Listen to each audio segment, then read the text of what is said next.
बिस्मिल्लाहिर्रहमानिर्रहीम। असद है असद असद पूरा ना असद हाँ जी ते तू पढ़दा क्यों नहीं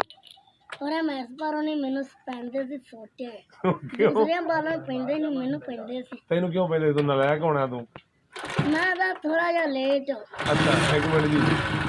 मैं था थोड़ा जा लेट अच्छा। ते मैंने उस पर पै जाते थे दिल्ली हाँ जी ते तू दिल्ली क्यों लेट होंदा सी कभी कभी हो जाता था हाँ ते मैं क्या चल मैं कोई गल नहीं हो जाऊंगा हाँ ते वो टीचर ने आख्या तू रोज डेली लेट आना है तेन सोटे पवन करेंगे फिर तो मैं फिर इस पर छड़ दिता है आ के मौजा करो मैं स्कूल ही नहीं आना ठीक हुन फिर राजी है हाँ ਹੁਣ ਇਹਨਾਂ ਦਾ ਕੰਮ ਤਾਂ ਚੰਗਾ ਹੈ वो सही है लेकिन तलीम बड़ी जरूरी है पुरजियां दा ना ही ना आवे जिवें हुण तू आप पुरजा ते तेरा नाम हुण तो बड़ा मुश्किल दसिया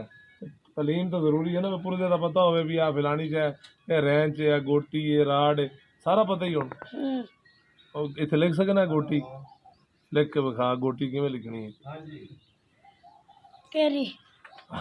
केरी ਸਾਰਾ ਦੀ हाँ 17 दी लिख के बहानी है लिख के ਇਹ ਲੈ ਕੇ ਖਾਵਾਂਗਾ लिख लिख 17 दी गोटी खाली सारा ही लिखा ਚੱਲ ਮੈਂ ਲਿਖਣਾ ਵਾ थोड़ा याद कर लवा है ਹਾਂ ठीक